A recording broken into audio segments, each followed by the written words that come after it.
Now, the first problem is that this American mental derangement pseudoscience has found its way into hospitals.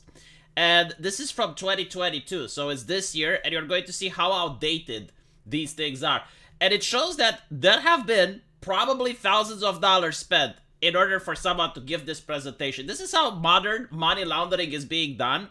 People look at Eastern Europe and they say we're corrupt. Or they look at, oh my god, the Orthodox Church gets too many donations. This bullshit of an American industry is making millions of dollars, if not billions.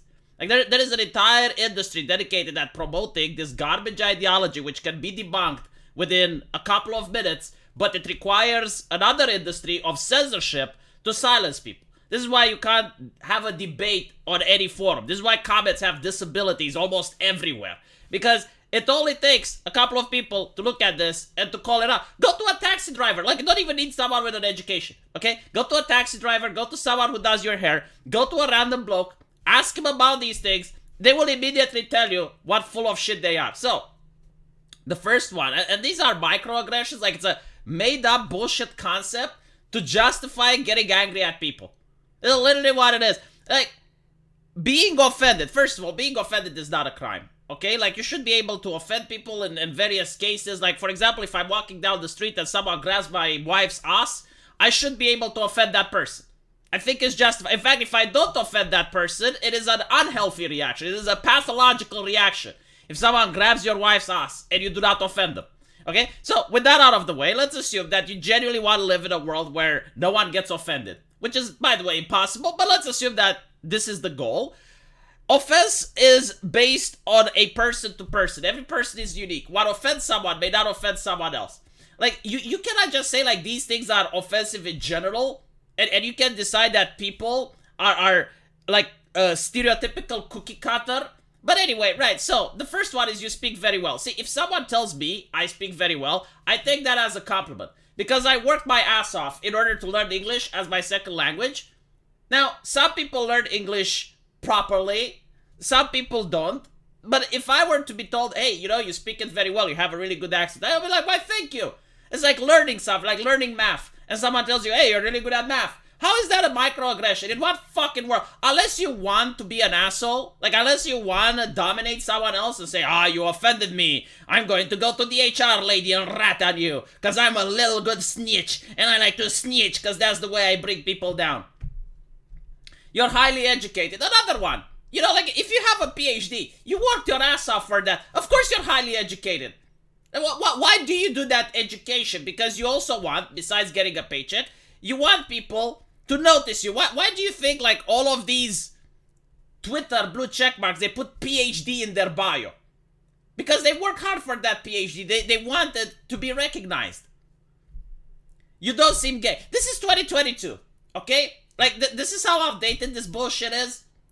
Who tells another person you don't seem gay in 2022? Hey, does it happen literally that often?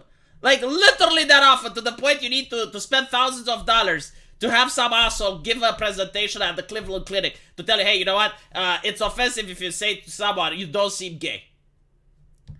Your family must be so proud of you. This is another bizarre one. Like, the thing is, usually, when someone says your family must be so proud of you, it's because you fucked up. It's because you are rude, you are being a twat, you are being an asshole, and someone is saying, you know what, your family must be really proud of you. That's usually the way this is said. It's like, you know, they gave up hope on you. Like they understand that you did not elevate yourself to the level where you need to fit in civilized society, but they're not blaming you. You know, because it's not your fault, it's the parents. Right? But so, this is usually what it's being said. Of course it's an insult. Of course it's not to offend. And it's probably one of the most nice offenses you can bring to someone. Because instead of saying, hey motherfucker, can you start acting a little bit more civilized, you say, your family must be so proud of you, right? You use this instead of something worse. So I genuinely, do not see why you would take this tool away from the toolkit to put people in their place who are misbehaving and who are legitimately assholes. But I guess, you know, it's the corporate environment. Like, you shouldn't say anything. You just allow assholes to be assholes. This is the modern American progressive idea. As long as they speak the speech They can behave however the fuck they want, right? You are really attractive for a dark-skinned bad woman. Of course. You know, like, they will never say you are really attractive for a white-skinned bad woman. I mean, no one says that, ever. But it's 2022. Like, most people are aware that it's offensive to say this. Is it not? Is it not offensive to, like, do people not know? Do you need to pay thousands, if not tens of thousands of dollars to have a professional, an expert, to give a slide presentation to tell you this crap? Not to mention, you know, like, imagine if you're at another company, let's say at another hospital, and you tell a person, you know, you're really attractive for a dark-skinned bad woman, and then when they try to get canceled, they will say, well, you know, I never got the presentation. I mean, I never got told that this is not okay. Like, if I was only told by an expert, if only a fat woman with a slider came into my hospital and presented this, I would have known and I would have been better. But, I mean, come on, you know, it's so... Again, 2022, you get this?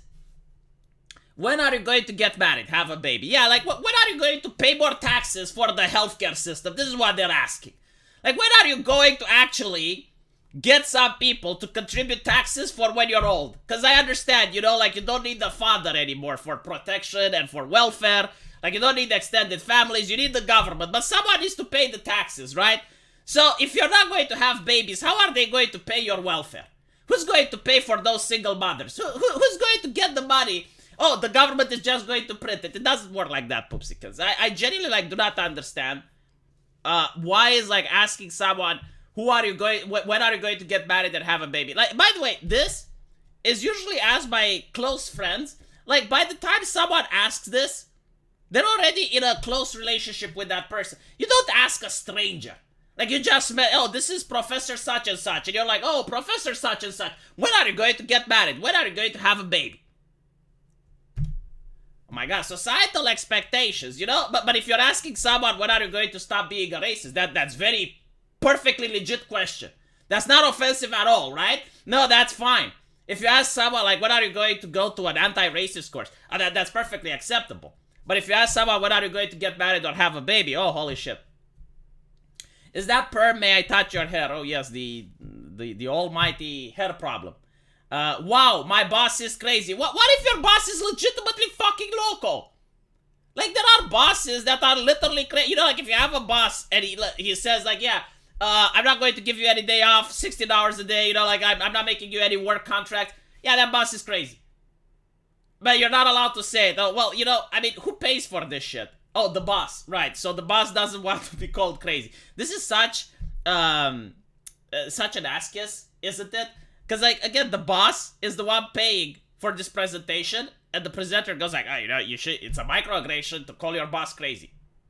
Your name is too hard. I'll just call you Sam instead. Motherfucker, there are some legitimately hard names out there, right? Usually names are created by specific cultures that originate in a specific geographical area. The further away the geographical area from the place that the person has moved to, the more difficult it is going to be for the people there to say the name. Like, for example, even I'm from Romania. If I go to America and I tell my name, people are going to have a difficulty in pronouncing it. Now, if I go to Japan, they are going to have a really hard time struggling to pronounce my name. Or if I go to India, or if I go to China, right? The more far away you go, and it doesn't matter if you get citizenship and you start a family there, and then your great-great-grandkids who still have your name live on, it's still going to be the same shit because the name is so foreign to that particular language that it's very difficult for the people to say it. Now, if I was there, I would be the one showing the common sense and be, yeah, you know, just call me Sam. Like, why would I want to see people struggling? Is this like some sadism? Is this where you, like, want to see them squirm? And at the same time, you know, like, it would also be polite if someone from China comes to Romania and tells me, hey, you know, just call me Z, don't call me my whole name, because, like, I understand. Okay, now, if you get into a close relationship with that person and you really want to learn their name, that's fine. But I don't see that this is a microaggression. I mean, imagine this, you know, imagine if, especially because I know this from the University of Medicine, where you have, like, 40, maybe 50 students, and they're all from Africa, and they have, like, interesting names. Usually the students themselves insist that the teacher calls them Sam. Because they butcher their name, not because they want to, but because, you know, they never spoke that particular language. They don't know the pronunciation. It's very difficult to remember like 40 or 50 different names. Take into account that there's just one group of students. You have hundreds of them. So, you know, like, but no, you shouldn't. You shouldn't. Because this is meant to create conflict. It's meant to create division. There should be no negotiation. There should be no middle ground. It's just get people angry.